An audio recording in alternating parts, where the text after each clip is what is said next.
Ready? Okay. So here's what it is. Love languages. Glad you guys came. Please help yourself to popcorn anytime you want to. Gotta go to potty, go potty. What we're going to do is about 45 minutes in, we need to take a quick break. A, because of the recording needs to take a break for the storage and things like that. Then we'll take a 5 or 10 minute break there. And then we'll finish up probably 30 minutes in the end. Last time it took about an hour and a half, hour and 40 minutes. I don't want you to think, oh my gosh, that's a long time. I really honestly believe it'll go pretty quick, but I don't think we're training for speed. We're training to learn something, and this is the good thing about that. Two things before we get going that I want you to know. One, there's going to be stuff that's said in here or that I say that when I give this class that you're not going to like. You're not going to agree with. However, that's fine. Don't allow something that you disagree with me about to get in the way of the good stuff that you can take away from here. Because there will be something that you take away that you're going to like, that you and your spouse are going to like. So look for something that you like and go on that. Another thing. I'm old school. I think I'm older than most of you in here. And so I will always use husband-wife as reference in here when we're talking about love languages. Your spouse, your husband, your wife. That doesn't have to apply just to that. Girlfriend, boyfriend, whatever it is. This applies to, you guys can interpolate to what you want to. I'm not trying to sell you on my old school styles. Other than that, we're going to take a test here in a minute. For those at home that don't know me, that are watching the video, my name is Todd, Chaplain Brown. I'm with the 1st of the 189th, and we're going to do some love languages. The stuff that you received in the emails, what I want you to do is your tests or your surveys are much different than theirs. They're going to do pencil and paper. You have a digital one, which is really nice and easy to use. So make sure you take that and read the instructions that came along with it. It'll make it a lot easier to take, and it's quick and easy. So without further ado, let's get going on this. There's the agenda. We're going to do an initial survey, which you're going to take here in a minute. What are love languages? That's what we're going to talk about. And what love languages are not. We're going to talk just briefly about that. The individual love languages, we're going to go over each and every one of them so that we can discuss them and understand them a little bit better. That's what's important about this class is we're taking the knowledge that you're going to learn in that book and you read, and we're going to apply it. And the other thing that's really important about this class is it's discussion-based, because each one of you are going to have a little bit different perspective on what love languages are. And each one of your spouses are too. So to hear it from other people in a discussion form and explained, I think is much more valuable than reading in the book. Not downplaying the book, not saying the book isn't important, but hearing how other people do things really helps us.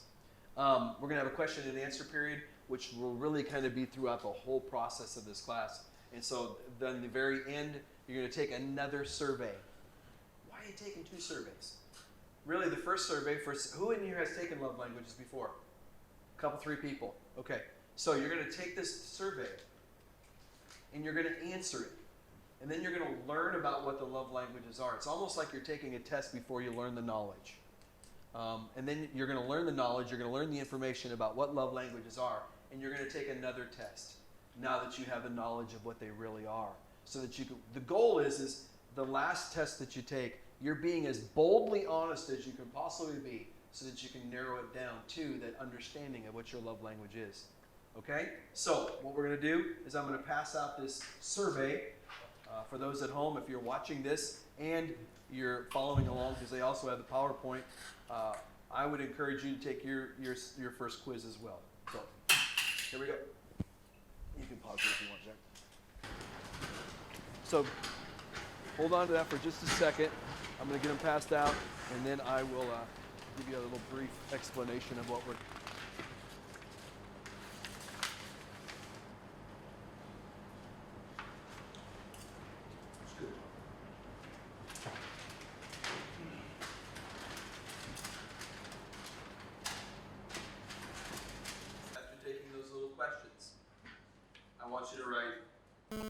Out of those 4, words of affirmation, quality time, the ones that you know, write down the number 1 that you think that your wife says, your spouse. Just as a guess. Don't think too deep into it. Which one do you think your spouse's love language is? I want to learn more about it. And, okay. Love language is powerful. I want to go back to a couple slides here really quick. Over here in the corner, you can see that those are the other books that we talked about, that I said about families and kids and love languages. They all have the same concept in them. But one thing about love languages, as we learn it, as we move forward, you're going to understand about that I think that it makes really big differences in 3 areas of our lives. 1, obviously with our loved one, with our spouse. 2, with our children, if you have children or you have children in the future. Understanding my children's love languages are all 3 different. I wish they were all the same. It'd be a lot easier, but they're all 3 very different. And number 3 that I think that it really has an effect that not a lot of people take into consideration is your work. Is the people that you're around, whether you're a supervisor or not a supervisor, it's a very effective tool to understand with somebody how they receive love. Because I'm not saying that I don't want to make this weird, but that's how we do things. If we feel that somebody respects us, appreciates us, loves us, we have a tendency to want to do something for that individual. If you have a boss who's a jerk, and you can list off the things of why that individual is a jerk, that individual is not showing you respect, love, care, all those things that come along. Because if that individual was showing those things, you would like that boss, and you would do things for that boss. So he or she has learned how to speak your language when it comes to you doing work for them. And so I think that understanding that is huge. After you've taken this class, after you've understood love languages just a little bit, I can literally spend 5 minutes with somebody and probably pinpoint what their love language is just by interacting with them. I might not be exact on, but I'm going to be close, and I think that that's something that's very effective if you're a supervisor or if you have people working with you or under you. It's very powerful. The kids one, I don't know if it says, I thought it was the brown one. I don't know. Anyways, the love languages for kids, I would highly encourage that. Talked about that earlier, but I would get when I did it with my kids, it was a love language workbook. And it was easy because they got to work through it, and it was easy and simple. We all get to work through it together as a family. Still have the books. It's pretty awesome. Took the survey, good stuff. Okay, so what love languages are? What is a love language, and how does it really work? Most of you are not from Montana in here, a couple of you. But you understand the concept here of the map, okay? Because I liked it because it was laid out pretty well. So if I'm going to be over here, this is called Glendive, Montana, and I'm not from Montana either. I'm from Nevada, so I just like the way this is laid out, actually, to explain this. So if I'm in Glendive, Montana, and I want to get to Missoula, Montana, what's the best way that I can go there? Great. Basically go like this, right? I mean, that looks like about the straightest route, correct? Okay, so that would be effective. However, could I go like this and get there?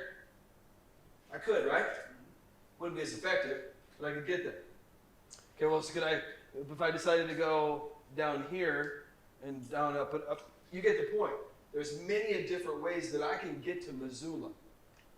But the most effective way to get there is this way. Well, when it comes to love languages, that's what we're really trying to do. I think as men, especially men, we want to get to the love of, we want to show our wife love as quickly as we can because we want to be efficient. We don't want to spend time trying to figure out stuff. And to understand what their love language is and how they receive love is very important. It allows you to understand this road. You found that road right there to get to their heart as quickly as possible. Now, the unique thing about love languages is we work really hard, oftentimes, at showing people love, our spouse, how we want to receive love. Now think about this. If my wife's love language is gifts, And my love language is words of affirmation. And my wife comes out of the room and she has this real pretty dress on because we're going out to dinner or whatever. And I tell her, babe, you look so pretty. That dress is amazing on you. It makes you look 20 pounds lighter, blah, blah, blah, blah, blah. It means nothing to her because I just gave her words of affirmation. She probably would go, yeah, I got it. That's cool. Oh, yeah, I got it. That's cool. And she would be happy with that. But when she came out of that room, looking all pretty and everything, and remember, hers is gifts. And I got her a corsage or something to wear to go out to dinner that night. It's 1,000 times more effective than all the kind words that I could say to her. So the corsage is basically this road. Me telling her how pretty she is and how much that dress looks on her, how good it looks on her. I'll get there eventually, but it's not nearly as effective. Let's look at that another way. So the door on your right, and there's a box of keys on your left, right? If I set that box of keys in front of you and said, I need you just to open that door, every one of these keys works. Let me rephrase that. Every one of these keys will fit in that door. But there's only one key that will turn that door and unlock it. Okay, so you're like, got it. You reach around in there, grab that key, and you put it in. Nothing. You put it to the side. Next key. Nothing. Third key. Nothing. By the fourth or fifth key, you're getting upset. You're like, this is stupid. Why do I even want in this door? By the 12th or 15th key, you're like, is it even worth my energy anymore? This is stupid. Then all of a sudden, the 24th, 5th, 6th key or whatever, you put it in and it turns. You haven't even opened the door yet. It just turned. All of a sudden, there's something in your heart, there's something in your brain, you're just like, victory! You're happy because just the feeling of the key finally turning. So many of us try to love each other in a manner that doesn't work, that we're about 48 keys in, and we're about ready to give up. We're looking for that right key. The love languages will help us understand how to open that door. That's what it is. That's what love languages are. But what love languages are not? The love languages are basically that key that I talked about that opens that door. The love languages open that door, but what's beyond that door is your spouse's heart. The love languages will lead you there. But you have to remember, this is a vulnerable spot. This is an emotional spot. This is everything this is your wife's heart. I'll get you there. The love languages will get you there. But from that point on, it doesn't mean the job's over. I'm here. Woo! Okay, I'm going elsewhere. No. Your job now is to walk through that door and receive that reward. And work for that reward, whatever word that you want to use. Oftentimes, people will come to me years later who don't like the love languages.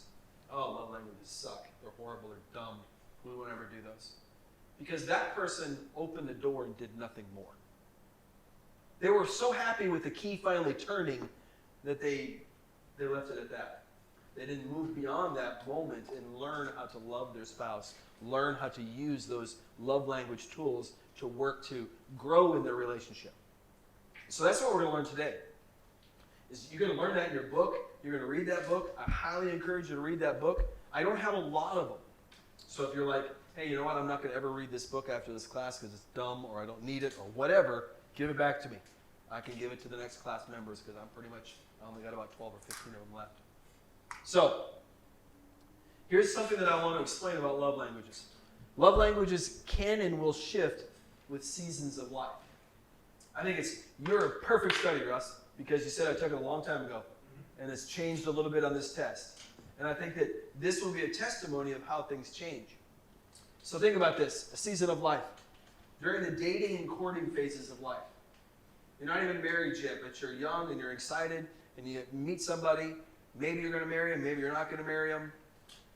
There's an exhilaration, an excitement. Really, love languages, it's all 5 of them at that time because you're just so happy, everything's wonderful.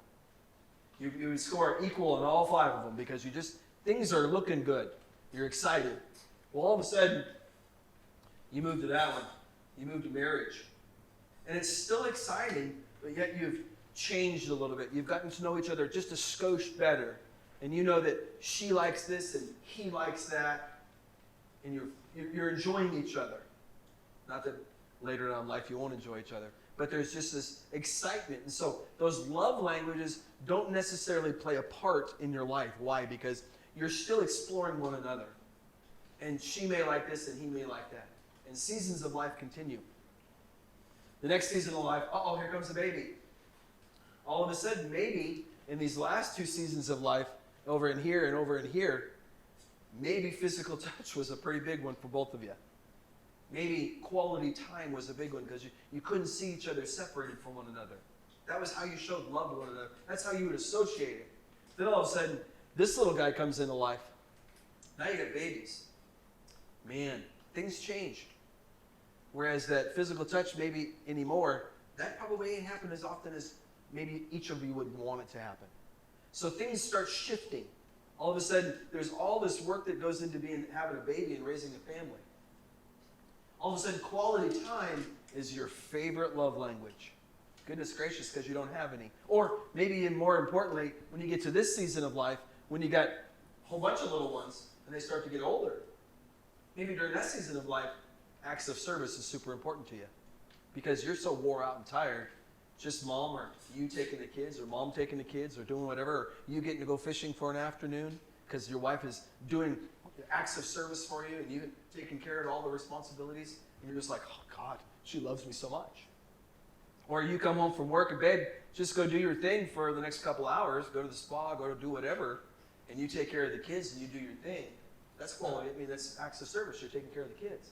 And mom's getting that time. And she feels as loved because of that act as back here is spending quality time together. As physical touch. Because things shift in life. Things change. And oftentimes we don't like that. In their book, there's a story in there about the honeymoon phase. I would encourage you to read it. Because it talks about wanting to always be happy. Well, there's a guy that had been married 3 times and he was on his 3rd marriage. He's like, I'm ready to call her quits. I'm over. And they did a little study on him, and he'd only been married for 2.5 years to 3 years in each one of his marriages. Why? Because he got through this phase, Scott was heading towards this phase, and he didn't like it anymore. Because it wasn't fun. Because there was no honeymoon phase anymore. All of a sudden, the love shifted, the love changed. In life, we still love each other. But all of a sudden, the reality of his life was, it's not about him no more. It's about his family. And he couldn't handle that. And he had to move on. So there's some of us, we get stuck in that. We get challenged by, I want it to be about me. And we call that the honeymoon phase. And so hopefully you're not there. If you are, there's ways to work through that. So all of a sudden you got a family. Well, there's another phase of life. Wrong way. Then all of a sudden, we're adults with adult children moving on to grandchildren. There's these phases of life that come in. All of a sudden now down here, quality time seems pretty cool because it's just me and her together again. And it goes to here. My favorite movie in the whole world is Up. My wife's and I's favorite movie. So we go up. There's like a complete circle of life if you think about it. Up here, it was nothing but we wanted to spend quality time together. All of a sudden, at the end of life, all we want to do is spend quality time together. I think that those are very common situations. And I don't want you to get stuck on when you take this test that this is my love language for the rest of my life. Deal with it. No, it's not necessarily true. Maybe when we go back to that map of Montana, you might have to take a scenic route for a while. That might have to happen that way because that's what life has dealt you. So understand that bobbing and weaving, flexible, this, that, and the other, is with how we need to love one another. But I can almost assure you that no matter how many years you apply the tools that you're going to learn in love language, you'll always gravitate towards 1 or 2 of them. Would you agree? Yeah, you'll always gravitate towards 1 or 2 of them that mean a lot to you. But then I don't know if you can see that over here. Then we got to throw this into the mix of things. All of that seems kind of challenging in itself already. Now throw the Army in there. Now throw deployments in there. Now throw all the crazy training that we have to go through. Now throw for those pilots in here going to pilot school and getting all your hours in and making sure you fly at night, and making sure you're NGV, all the craziness. I mean, that only throws that much more craziness into that cycle of life. And how much more intentional we need to be as husband and wife to make sure that we're giving each other what they need. In the book, they talk about the love tank. Oftentimes we try to exist on an empty tank. And we have to figure out how to be effective in filling that love tank.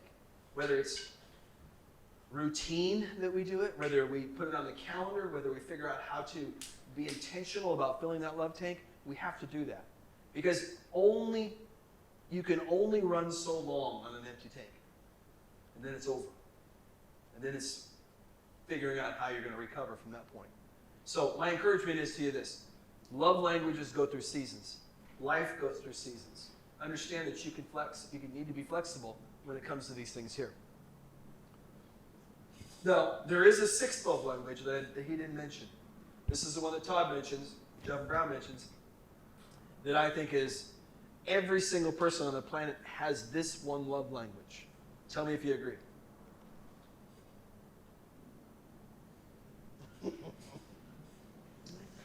Everybody loves chocolate. My love language is chocolate. I think it's we have to have some sort of sense of humor too when it comes to love languages, when it comes to loving one another. Because oftentimes we're going to try. I think back to that box of keys. After I got about 20 keys in, I would have to start laughing at myself.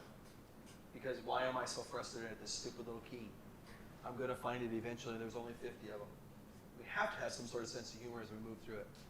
Okay, so words of affirmation. We're just going to start talking about the love languages themselves. The design here is, we'll work through it a little bit more. Words of affirmation. The best way of communication is compliments, affirmation, kind words. The action, send notes or cards. What to avoid, criticism. Words of affirmation. This group of people, words mean something. Words are very important. You ever heard that concept, sticks and stones may break my bones, but words will never hurt me? Wrong. This group is the one that, this group here, if words of affirmation are yours, when it comes to criticism and it comes to things like that, that destroys you. That empties your tank in a hurry. Who in here had words of affirmation? Okay. Yeah. Good point. Here's what it says. It's impossible. It's important to note that men and women enjoy verbal affirmation differently. Ladies like to hear people praise us for who we are. Men like to hear people praise them for what they do. What does that mean to you guys? We got all guys in here. If yours was words of affirmation, or you know somebody with words of affirmation, how would that play out? Getting praised for what you do.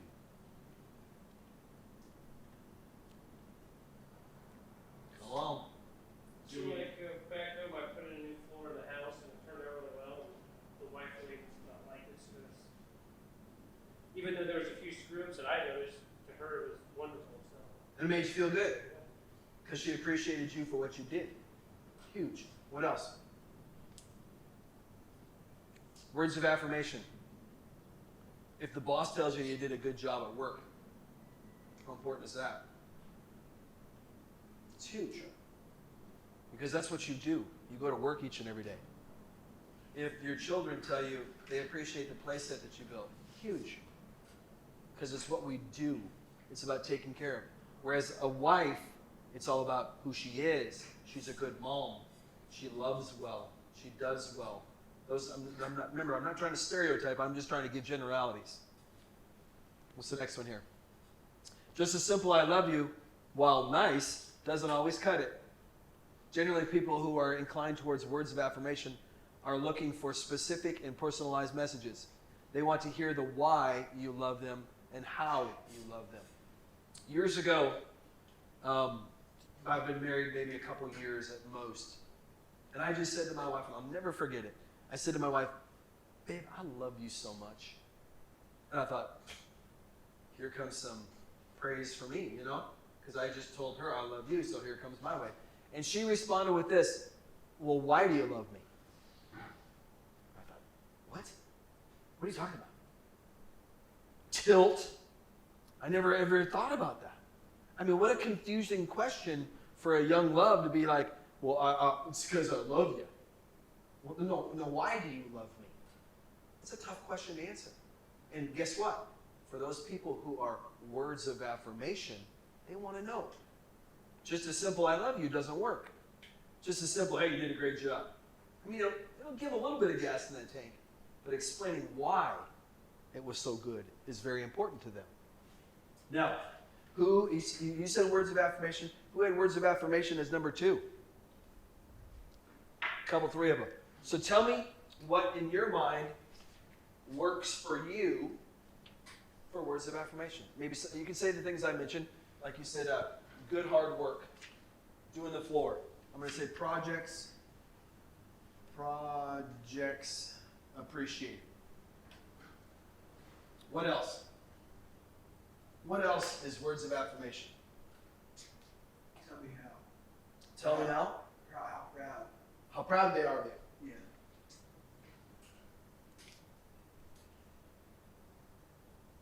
Huge. Proud of you. Okay. What else?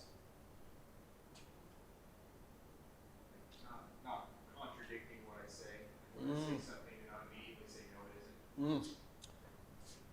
Can we put challenging words?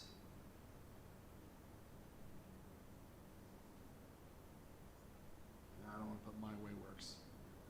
Being challenged. Tell me this, for those who are words of affirmation or not. What are things that bother you the most, that empty your love tank in a hurry?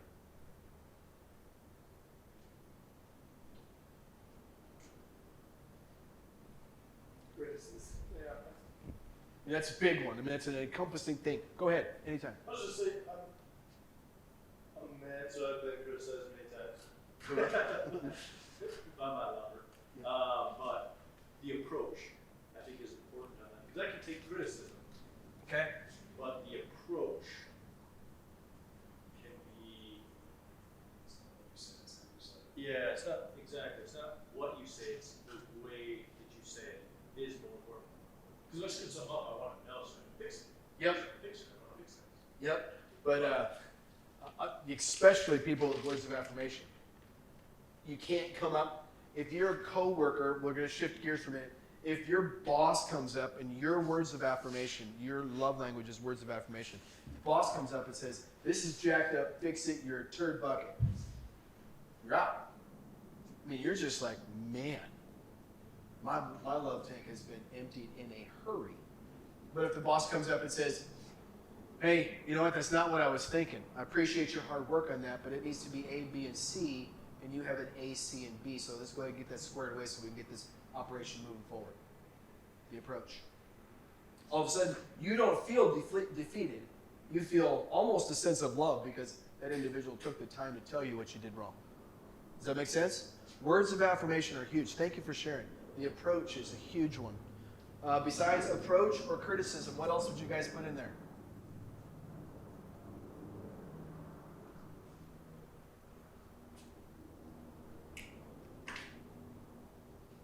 That's right. Words mean something. They mean a lot. Tone. Tone. Good one. Very good one. My This tone is. is. But tone, I would say. I Tell get me if bad I'm. rap all the time.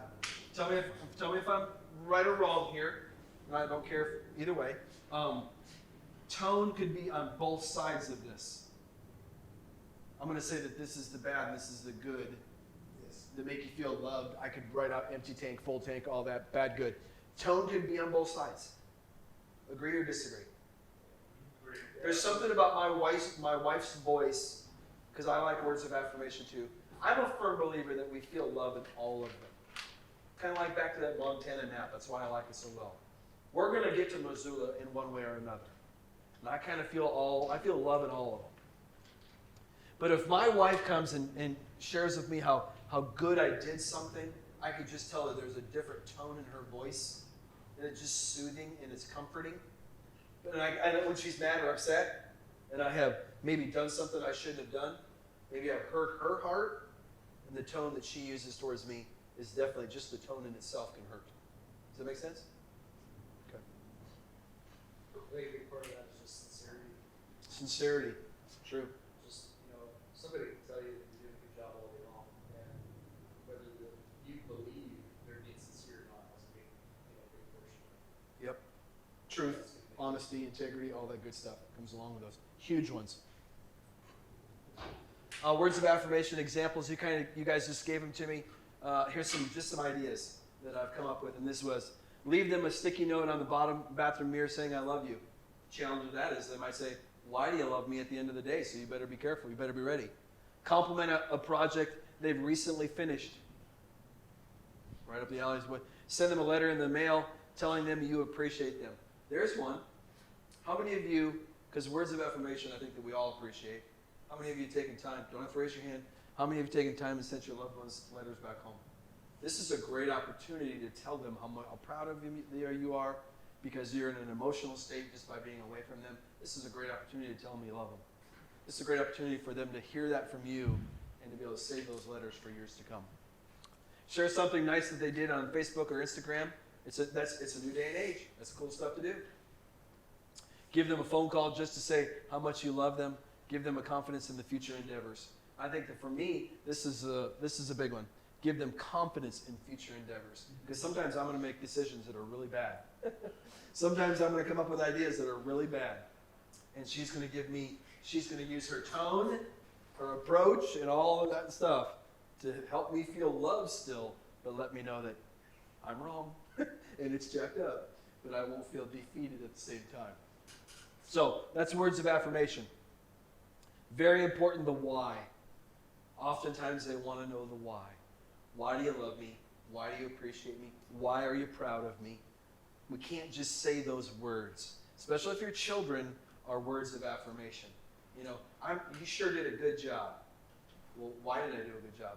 They want to hear that. They may not be expressing that, but they want to hear that. Receiving gifts. Anybody? I think that most people in here, that was their lowest one. Correct? I see lots of north, south. It's my number one. Through several, I'm just telling you that for the sheer fact of 90%, I think it's 80% of men, when they take the love language test for the first time, they always will be physical touch. Because that's manly. I got it. Track it. And I'm not trying to disrespect you if that is yours when we take the final test and we really dig down into it. And remember that season of life, most of us haven't had no physical touch in quite some time. And we'll learn that physical touch isn't just about sex, but literally holding hands or any of that stuff. We haven't had that in a long time.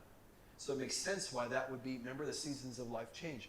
We want that more than anything right now. Quality time with our spouses. We want those things. So that's what's missing. We want to get that filled up. But after years of doing this and really studying myself, I realized that I love gifts. I love small gifts. And back to what you said earlier, that's what I do. We give people love how we want to receive love. And oftentimes, we want to deny that as well. And so, for me, I realized, and I see it all the time now, I had the privilege of doing some travel early on in this deployment. And so we would go to several different places, seeing several different soldiers. Eric and I would spend a lot of time, not a lot of time, but I was very intentional about going to gift shops and haji shops, whatever they're called, and looking at them, all the gifts that they had. Didn't buy anything, but I even took pictures of the store so that I'd come back to my hooch, so that the next time I went traveling, which wouldn't happen, I could buy the perfect gift for the perfect person, for the loved ones back home, whether it was my children, my neighbor, my wife, whoever it was. I spent a lot of time working on buying the right gift because it has so much meaning to me, because I want to show people love how I feel loved to me. I have gifts. When I talked about the books, we were talking in here about the love language books, workbooks we had for our kids. Those are gifts to me, because I can pull those out and I can look at them for years to come, just like a photo album. Those mean a lot to me. Gifts are truly my love language, and I've struggled with it for years when I first figured that out. But then I embraced it because I realized how important it really is. So I don't want you to look past it. I think in some way, everybody in this room everybody in the United States, at least, that I think that gifts in some way, form, or fashion is a love language. What do we do at Christmas? We give people gifts. What do we do at Easter? We give people Easter baskets. What do we do at anniversary? Gifts is a very normal way of showing somebody, hey, we love you. You're great. You're wonderful. Have a gift. But those who have gifts as a love language, they may take it a little bit further. For example, positive fact, oriented information. That's your communication, your action. Give gifts on special occasions and also on not so special occasions. Yep. What to avoid. Forgetting special days, thinking every gift needs to be big. I actually don't even like big gifts. Because I think that somebody spent too much money, too much of their hard-earned money on that. A little thing shows me love, or gifts, if your wife or your spouse or your kids. My middle boy, his is gifts. I'd say it's quality time now. It's just shifted through life. But his is gifts. And even something, I mean, I knew what I was going to buy him before I left here. And it was up at Jimmy's in Taji, and it was this stupid little rhinoceros thing. It was like, I don't even know why, but I saw it and I went, that's Brendan. Because it's unique, it's different, it's odd, and he'll think, this is the best thing in the world. And he'll put it on his desk at work. I can already see it. He'll have it on his desk at work. Somebody's going to ask, where'd the rhinoceros come from? My dad gave that to me. Because it means something to him.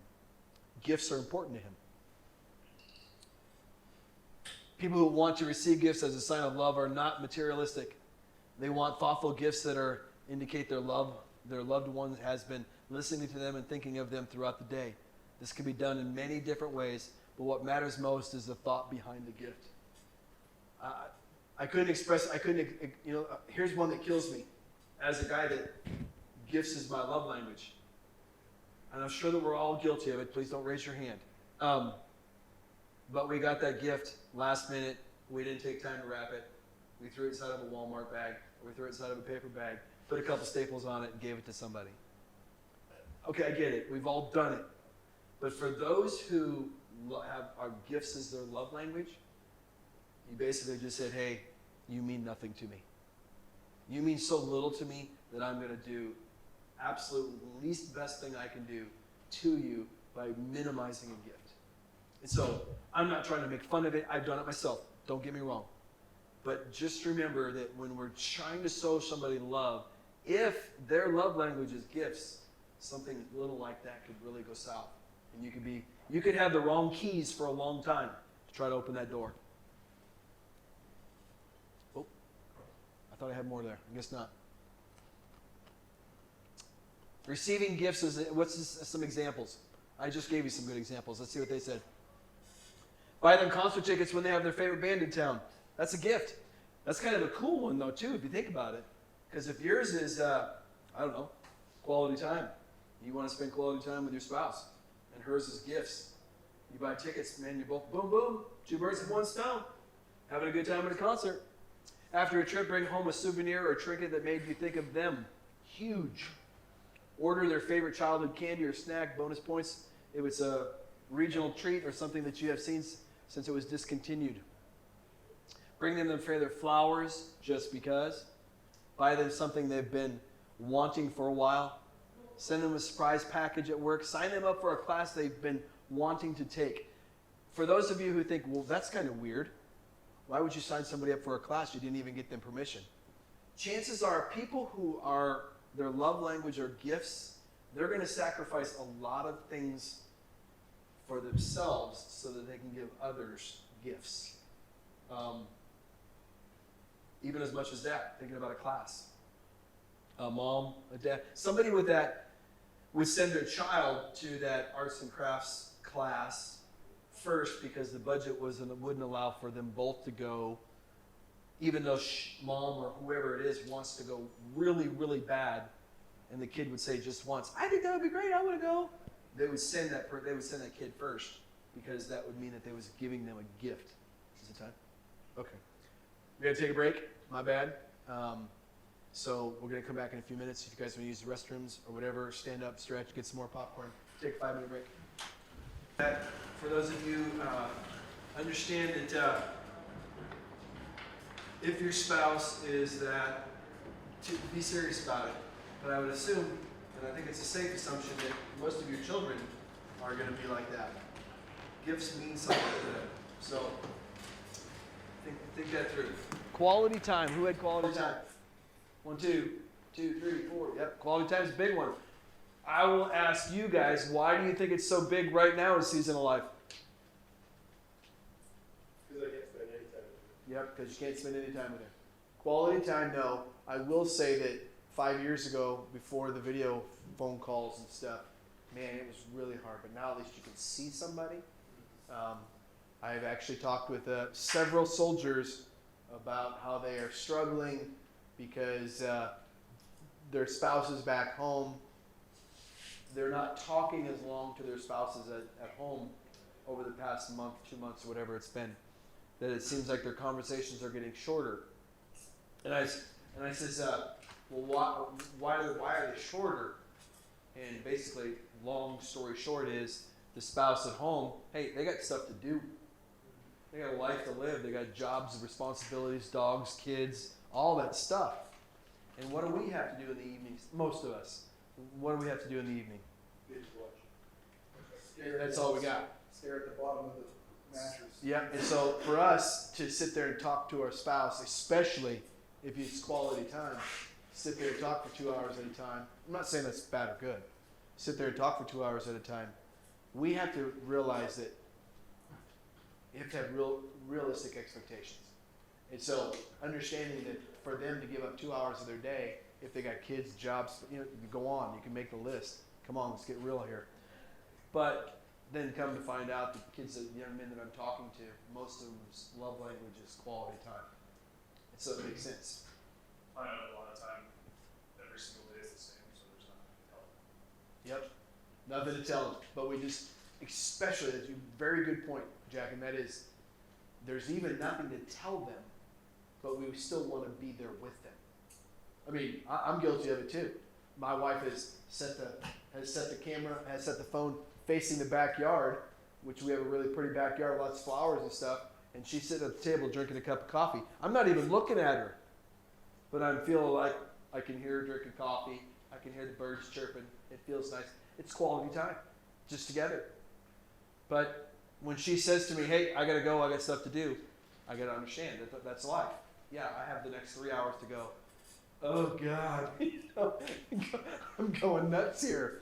But, I mean, that's just the way that's the way it is. We need to deal with that. So, quality time. One-on-one time is important, how we communicate, not interrupting. Face-to-face conversation, huge. Just one word, being together. Together is important. Actions, take long walks together. Do projects together. Take trips, day trips together. Go to the movie. Important stuff. What to avoid? Long periods of being apart. We kind of blew that one, didn't we? Yeah. More time with friends than spouse. That's a big one right there. And time sacrifice. When it comes to quality time, and that far in there, more time with friends than spouse. If your spouse's love language is quality time, and you decide that it's more important to go help your buddy than it is to help do something around the house with the wife, or it's more important for you to go help your buddy than go to the opera with your wife, which I can agree with you because I'm not an opera fan. However, if my number one priority is to love my wife, I'm going to love me some opera because that's what she loves. That's what I want to do. Quality time. We got to make sure that we really are intentional about how we're saying, no, I'm not going to do that with you because I'm going to do this with Bob, Bill, or whoever, my neighbor. Because just by saying no, you may have all the rational reasons in the world. Talk about the word analytical. You may have all the rational reasons in the world why you need to help Bob, your neighbor. But I think it's easier to tell Bob no and tell him, hey, I need to spend some time with my wife. I don't care what Bob says. It doesn't matter to me what he says because my wife's 1,000 times more important than he is. So we need to figure that out, and we need to be intentional about that. Time sacrifice. I'm over there still on the end of what to avoid.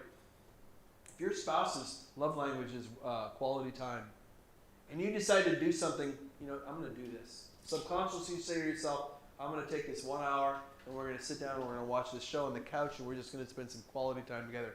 Because I know that's what she wants to do. She keeps asking me to watch that dumb show with her. So I sit on the couch and I do it, and then she really enjoys it. And the only thing that you've been thinking about the whole time in your head is, what am I going to do when I'm finally done watching this show? I'm going to go work in the garage. I'm going to go do this. I'm going to go do that. I'm going to get back to my real life. And then all of a sudden she says at the end of the show, hey, let's watch another one.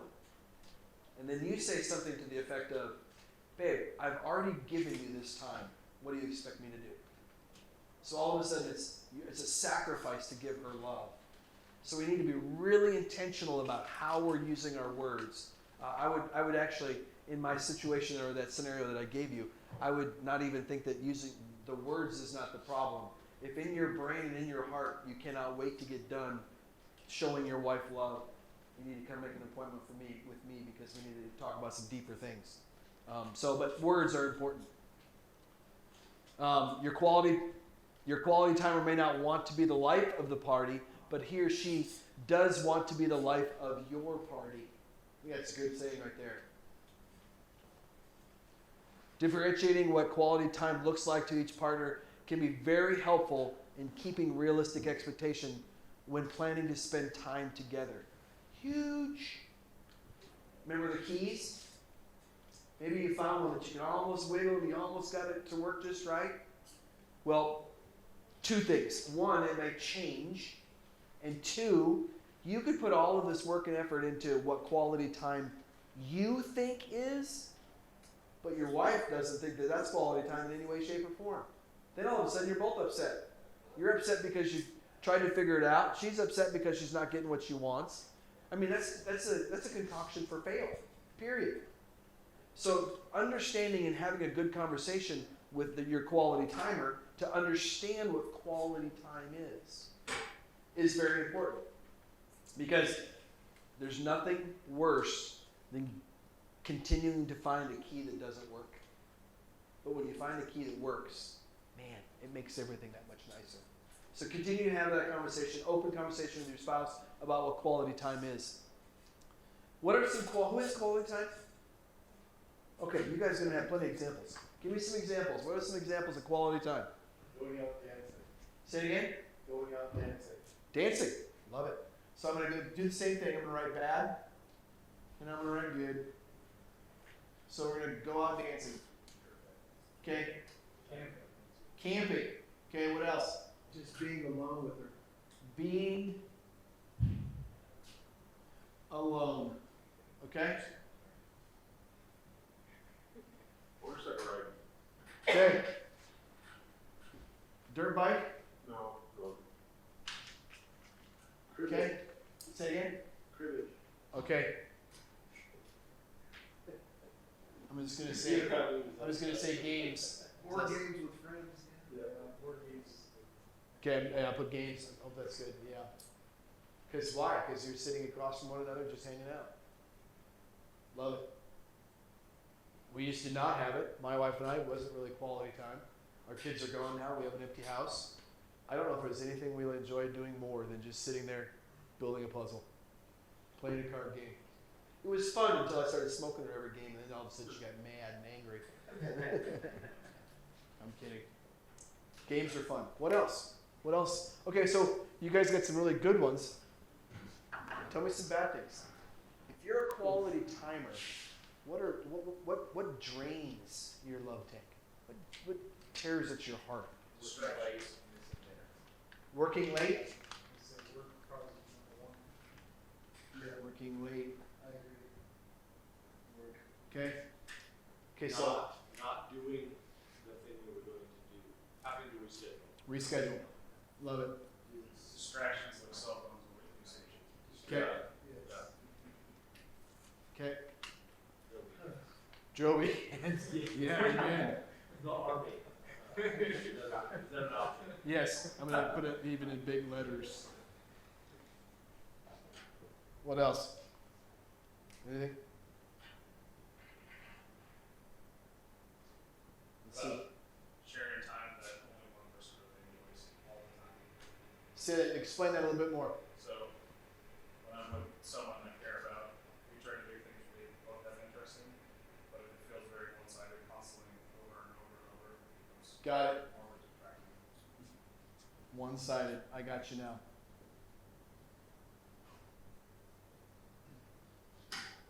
Okay. Let's see what the board tells us. Try out a new restaurant or cook together. There's a huge one. Think about that. If yours is quality time, remember I talked about you need to ask your spouse, you need to have a regular conversation, what quality time is. So all of a sudden, you know that your spouse is quality time. And you get off work early, you coordinate to get daycare, whatever, babysitter. So you're going to take the kids to grandma's house. You made reservations at the restaurant. And you got tickets for those special seats at the movie theater. You're ready to roll. You come home and you surprise her. And she hears all this and she starts crying. She's upset. She doesn't want to go. What's wrong? But quality time is her thing. What's wrong? Are you frustrated? It's forced. Are you frustrated too? You just spent a whole bunch of quality time trying to figure this out. All of a sudden she tells you, when you finally get down to the base of it and you realize that all she wanted to do was throw frozen pizza in the oven, make a salad, play a game of cards. Just so that they could be together in the house. So that's why you have to have routine maintenance when it comes to quality time. To try to figure that out. Think about that when you were newly married. What would quality time look like? Think about that when you had 2 or 3 kids that were under the age of 4. What would quality time look like then? Probably 30 minutes in the bathroom alone, you know? So things change as life goes on, and we need to change with that and be flexible too. Plan a romantic picnic without phones. Buy tickets for the movie or play they've been wanting to see. Schedule a weekly date night.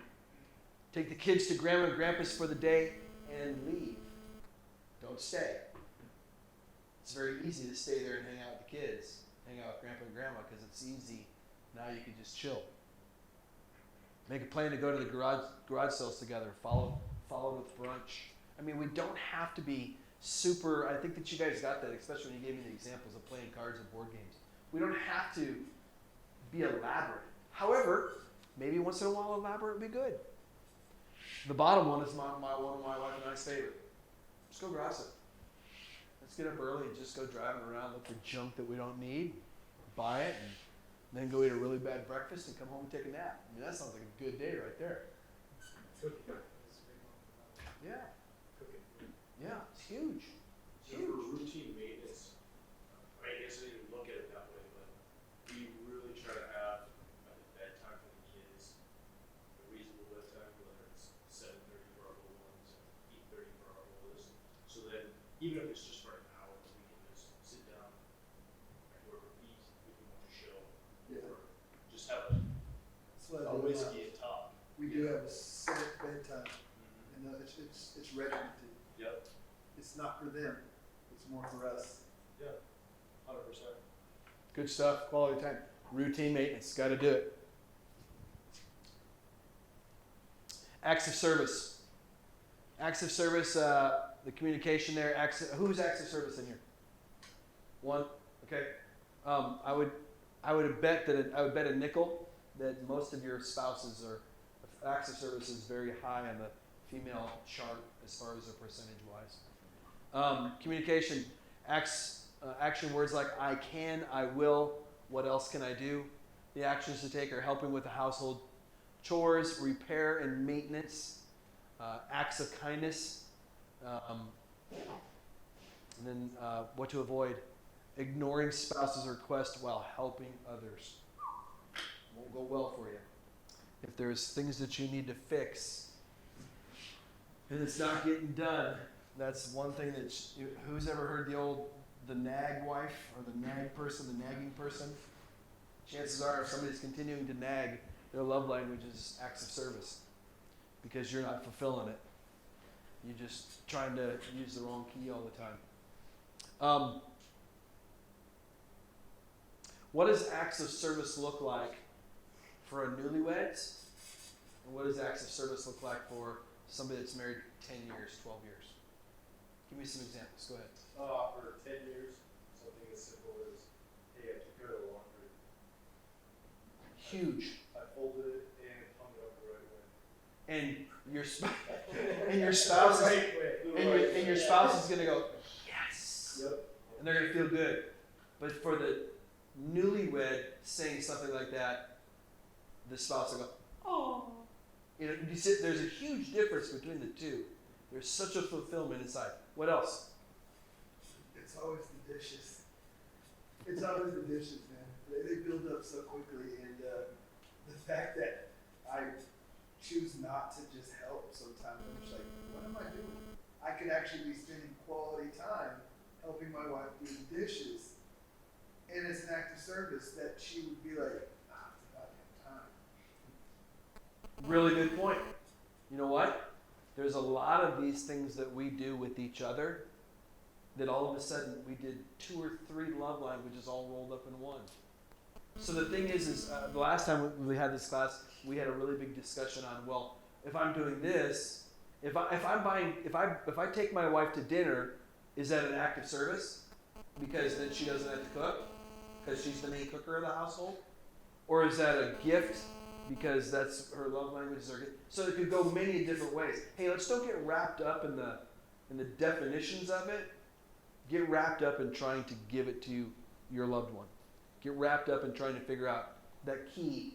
Now that you got the door open, now is the time to start working on that part once you're in those doors. If the act of service love language is yours, don't be shy. Tell your spouse what makes you feel loved, what acts you appreciate, and the little things that bring you joy. Another thing about active service, much like quality time, is this needs to be communicated. Because you may think that an act of service is helping your wife with the dishes, because you just said the dishes. And she could care less, because it's like, no, I think active service is you going out and doing something else. But you're all of a sudden for a week straight, you're like, hey babe, I got the dishes. I got it. Hey, go chill. Go do your thing. And you do the dishes, and I'm not saying you, but I'm saying any of us would expect some sort of a reward from that. And I'm not saying a monetary reward, but all of a sudden we should have oh thanks babe, I really appreciate that. That could be a reward. We want to know that we did the right thing. But then all of a sudden a week goes by and she could care less that you did the dishes. Because you tried to force your idea of acts of service into her mold. That's why we need to have that conversation. Acts of service for her might be you come home from work and you say to her, hey, I got the kids for the next hour. If you got a half dozen kids running around the house or whatever. I got the kids for the next hour, you do your thing. And she gets to go to the room, close the door, read a book for a half an hour, take a bath, and then come out and cook the dinner. And you had a great time playing with the kids, running around being maniacs. And you're thinking, that was fun, I can do that all the time. And she loves you 1,000 times more because of that than washing the dishes. And you're thinking, you got them mixed up. And if you're not having those communications, I can guarantee you're going to have more frustration than you will love. Because we're not inside their brain, and they're not inside of our brain. Remember, this is one of the actions speak louder than words, love language, so very little bit counts. So every little bit counts, excuse me. Routine maintenance, I've discussed that. I can't emphasize that enough. Acts of service, over there in the right-hand corner, I sent this out to your spouses too. They have this whole thing. But that was an interesting website that I found. It's got 101 different types of acts of service. I'm not saying, maybe 102 is the one that works for your spouse or for you. But this gives you a great idea of different types of little things and big things that you can do. And plus you had a website that you had on your phone.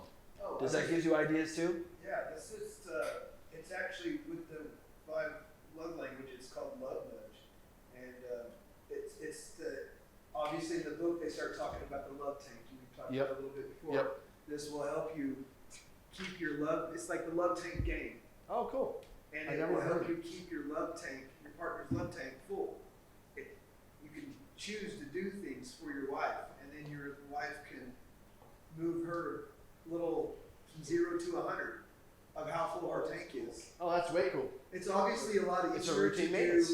when you're not 7,336 miles away. Yep.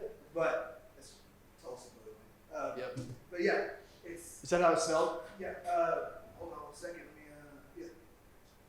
Love nudge, and it's just a little. It's a blue square with a heart on it. It's just It's a great idea. apple. Here's the thing: is the more tools you have in your toolbox to do this properly, the better it'll be for your life, for the two of you. Period. We already did some examples, but who's acts of service in here again? I saw some hands go up. Okay, tell me what is good. Tell me what is your guys' examples of acts of service? Things that would fill your tank first, and then we'll go things that would take away from your tank. What's some good things? Somebody's going to show you love. What are some things? Acts of service. If I get home from work first, I usually start dinner. Okay, start dinner. Okay. So I would say it's even taking care of stuff, just stuff that your spouse won't have to worry about. So I get back home, I'm getting ready to leave. So I figured out a place for us to stay during the month and a half that we're still back to bed before we PCS again. So Okay. it's not something she has to worry about as far as like our housing or something like that.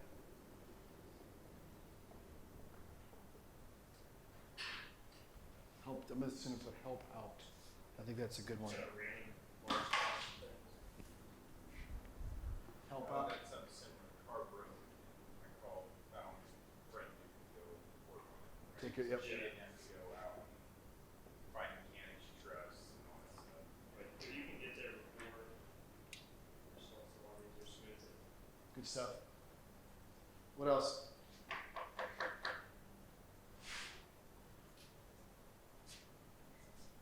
Who in here? I know I've asked this, but who is acts of service in here? Even if it's your second one. Okay, acts of service is your second one. Tell me how you feel loved when somebody does something for you. I would just like helping out, like that's the biggest one, like, just little things that you don't have to worry about. They just, I don't know, be alive, things, kind of specific like that. Tell me, what are things that drain you? What are things that take your love away if you're in acts of service? When you come home and things are just a mess, and your spouse is sitting on the couch doing nothing. That's what I'm saying. Like, Well, she could have lost her mind, so it's probably going to give her hugs. the instead. spouse as in either way, Yeah. male or Yeah. wife or the husband. Yep. Okay. How would we put that up there? Their lack of. Laziness. Laziness. Okay. What else? Assigning a cost. So you said I did this for you, but here's the cost of everything that Assigning a cost. Whew. Yeah. not complaining. Yeah. Not complaining. Yes. Follow through. Yeah. Follow through. No, that's for not completing. Yeah. Oh, not complaining. I thought you said completing. Not following through is where I wanted to go into bad. Not following through. So, Saying it's not doing it. yeah, saying it, not doing it. Ooh. Huge. Not listening. Mm. Trying to do the same thing over and over again, not getting the message. Missing out on the maintenance part of that. Not listening. Because honestly, think about that. We go back to the dishes and we go back to there's seasons of life where, man, she really liked or he really liked it when you did this because it was an act of service. And all of a sudden, men are creature, we like things, we're going to do this the same every time. That's just how we're going to do it because that makes sense. all of a sudden a year goes by and we're still doing it. And she's like, I could care less about that anymore. It's time for us to have that routine maintenance conversation because now I need to shift over to this so that she can feel loved. Can't expect this to always be. And this kind of goes back to the, well, I told you I loved you once. Why do I got to keep saying it? If something changes, I'll let you know. You know. I don't know if this is my wife's grandpa and grandma, when they got together, they worked at the same place together, and she would put lunch together for them. They would have lunch together. And she would bring them like a melon, cut it in half, he get half, she get half. And it wasn't that thing until they were married. And he said, I could not stand muskmelon or whatever they were eating. He would eat it, but he hated every bite of it. And not until they were married, then he'd be like, I could not stand it, but I did that because I ate it because you. Yep. But at least they had the conversation. Eventually. Yeah. Yeah. Because, yes, conversation is important. Here's some examples they got. Make them breakfast in bed, active service. Here's the other thing, too. Think about that, active service. Make them breakfast in bed. Maybe they want to sleep in. And you think that because of all the shows you've ever seen of people bringing breakfast in bed to somebody, that's going to work well. And she's like, what are you doing? You know, I want to sleep in. And you just blew it. Do the grocery shopping. Fold and put away the laundry. Somebody already said that one. Give them an hour of uninterrupted TV time. How about a day off? Send them to the spa. You take care of the kids. Yeah. Come on. Coordinate self-time. Coordinating self-time. That's important. Many of you know Kyle Beggar. He was here last time, and he said that one of his wife's favorite things, because hers is active service, he comes in the door, and they do their thing, do the supper or whatever, and then it comes time for bath time. He does bath time. And mom goes to her room, and she gets to close the door and just chill for a half an hour, 45 minutes. And then he comes and gets her, and they put the kids down. She loves that half an hour and 45 minutes. That's important to her. So that's an active service. Last one, physical touch. Physical touch. Physical touch is not just sex. Sorry. Yeah, I know. Physical touch. Communication. A lot of non-verbal. Verbal needs to be word pictures. Okay, so this is interesting. For those of you who are physical touch, hear this. Let me set this up so it makes sense. If this person over here is quality time or whatever, if they're not physical touch, and I say to them, hey, quality time, we're going to use quality time. If they're quality time and I come to them and I say, hey, I got a great idea. 2 weekends from now, let's go up to the mountains and we'll get a cabin and we'll have a great time. And they're just like, oh, yeah. That's love language to them. Physical touch. If I said that to somebody with physical touch, they might be going, okay, that's cool. You know, we get to hang out together. That sounds fun. But if I came to that same person with physical touch and I said, hey, babe, in 2 weeks from now, I coordinated so that the kids are going to be at Grandpa and Grandma's place. They're going to go over there. We'll take them over there after work. And then as soon as we get done from there, we're going to swing by that one donut shop that we like so well. We're going to pick up a dozen donuts. We're going to take those donuts. We're going to drive that beautiful mountain all the way up to Mount Charleston. You know that little resort up there, that one that has that red fireplace? Oh, yeah, that one that has that red fireplace, and I rented that place for us. We got it for the whole weekend. We're going to hike around in all the beautiful trees and this, that, and the other. That's physical touch. Why? Because I just drew them a picture in their mind. And you know what? The trip could suck from that point, but they have this picture in their mind and they feel loved because you took the time to draw it out for them. How easy is that? I mean, I'm a creative guy. I'm a preacher, for goodness sakes. I can make stories up all day long. So I'm good at that one, physical touch, that area of physical touch. So what else is it? Word pictures, actions, touch, pats, kisses, hugs. What to avoid?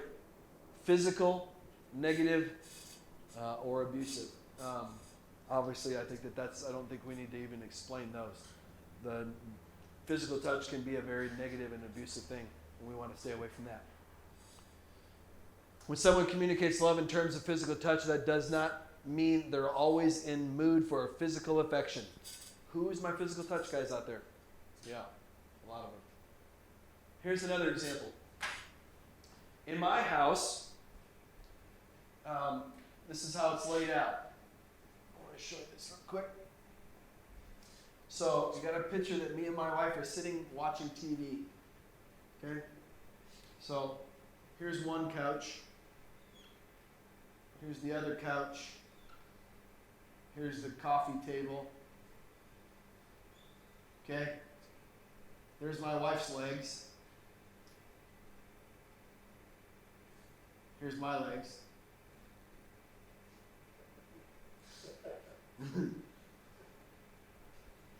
But we're just barely touching each other as we're watching TV. Don't even have to be barefoot. We're just touching, just a little teeny weeny bit. Is that physical touch? Do you feel love? Especially if your feet are there and she sizes her feet into yours. Just something that simple could be physical touch. And do we miss that now? Of course we do. However, when we take the test here in just a very short little bit, I want you to consider, the season of life you're in. I'm not saying you're going to change. I'm not saying you're going to change. But consider that, the season of life that you're in. Just the little touches. Sometimes the simplest acts of love are the most impactful, especially when it comes to physical touch. I want you to think about something when it comes to physical touch.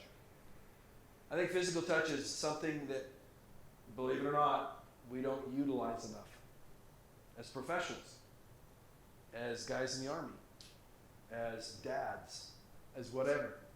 So think about what you're thinking. What are you talking about, Todd? If I came over to Roland and I said, I'm going to assume you're not a captain. I came over to Roland and I said, hey man, you need to get this done. You need to get this done now.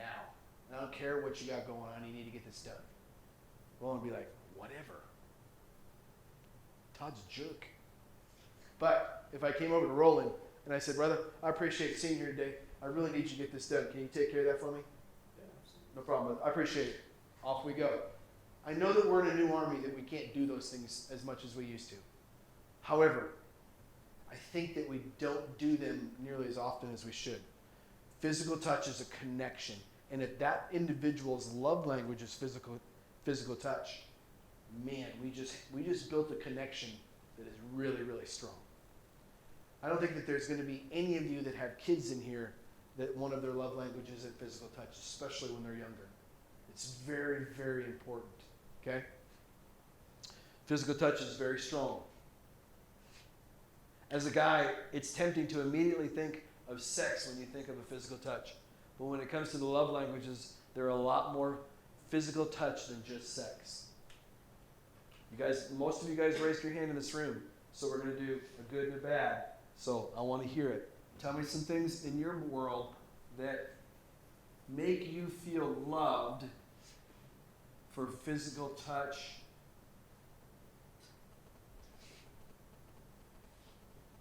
And I'm going to save you all this one. I got it. We're done. When I'm doing something like a chore or working around the house, it could be anything. And my wife comes by and just simply, maybe briefly stops and brushes me on the back, lingers for a second, or it could be anything across the chest, or the back. Kind of like the simple touch that I did to Roland. Maybe a pinch on the butt. Yeah. It doesn't matter, but it has to be. That's super important. I'm going to put simple touch. Is that fair? Yeah. I watched a movie. You guys watched it the other night. What was the one? The Superman and Batman. Justice League. Yep, Justice League. In the middle of the field, when he comes back to life, the Superman comes back to life, and he's hugging Lois Lane, and he smells her hair, and that hug and that embrace. I was literally in tears a month ago when I watched it. Why? Because I desire my wife's physical touch that badly. And there was something emotional about that. I think that we all have physical touch periodically in our lives, and we have to think beyond sex. We have to think beyond, just think beyond sex. What else? Good ones. Back scratch, okay? When there's a middle seat in your pickup, is it in the middle seat? Ooh, yeah. Right next to you. Middle center. Is that what we're talking about? Yep. Come on. Yep. See, the only thing that sucks about me is then I gotta drive like this. Hold hands. Hold Walk hands. around, do that. Huge one. Walking through the mall with it. Okay. Close proximity. Cuddle up on the couch. Just gonna put closeness. Physical touch is huge. I know, I think my wife, she likes when I brush her hair. Okay. Showering together. Just being vulnerable when we're together. Man, you said two of them big ones right there. Vulnerable shower. Okay. Go over here with me. What's bad ones? I mean, abuse. We're gonna go abuse. It's out. It's done. We got it. We don't. What are other things? It's obvious it's the lack of.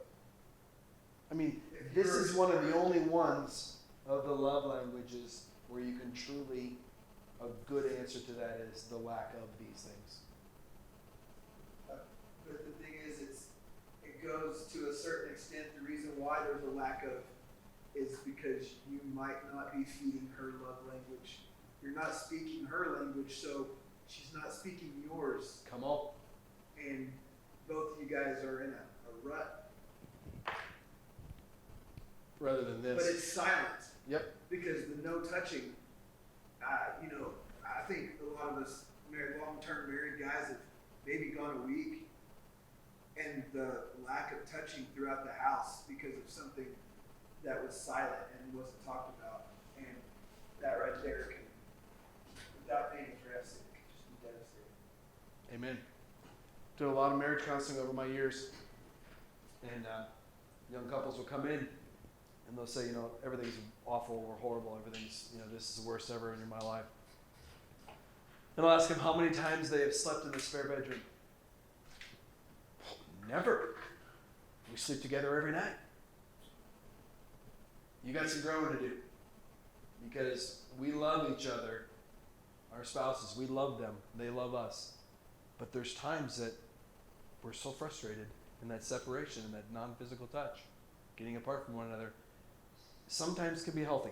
I'm not a big advocate of saying separation is I'm not saying that, don't hear that.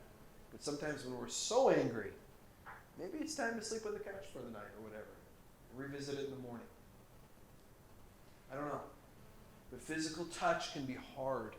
And I really truly believe that the bads are the opposites of these. Whereas the other love languages, a little bit, kind of maybe a little bit, but this one is truly that. That's why physical touch, I'm primary. I have to learn how to speak the other languages better, so my love tank will still be full. Even though I might not be receiving physical touch, I'm still loved in other ways. And so that's another one that's we need a very good communication on with physical touch. My wife and I really believe that we both have a lot of each one of them, because we both understand love languages pretty well. And one of our favorite things is we hold hands in church. We hold hands, we all like to, well, I shouldn't say we all like to, but holding hands, we think about walking through the mall or whatever, but she just loves it when we're in church. She loves to hold my hand. Why? I don't know. Okay, great. I want to make sure I do routine maintenance with her so that I can understand that what she loves and what she doesn't love. And we need to have that regular communication about that. Date night. Hey, how are we on this? How are we on love languages? Yours was this. Are we still there? Yeah, I think so. Okay, great. Have those routine maintenance. It'll make your life that much easier, that much better.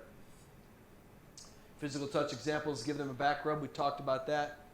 Put your arm around them, hold them while you're in public places.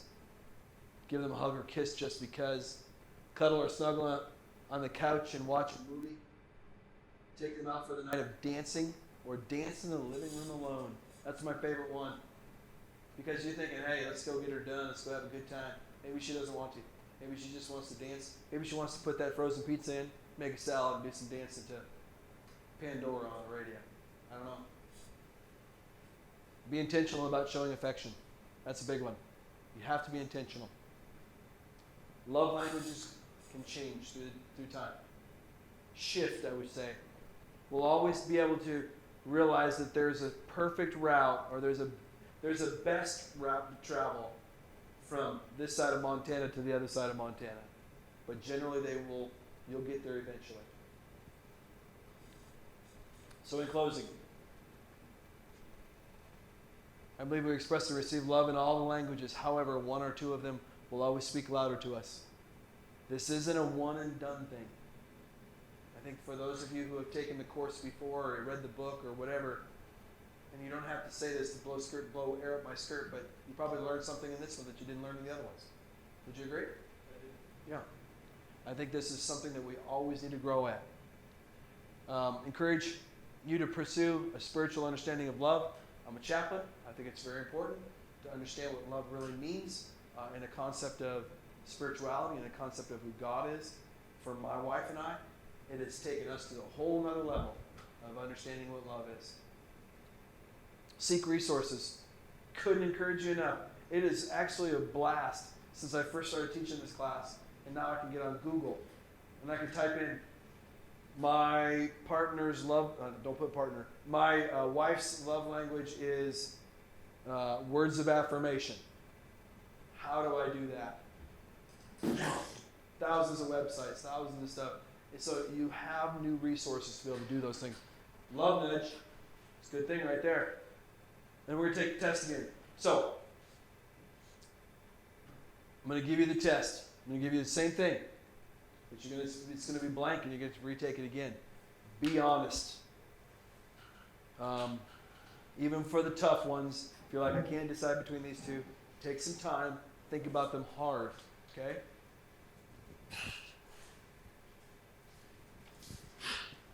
And we're done. Bye at home.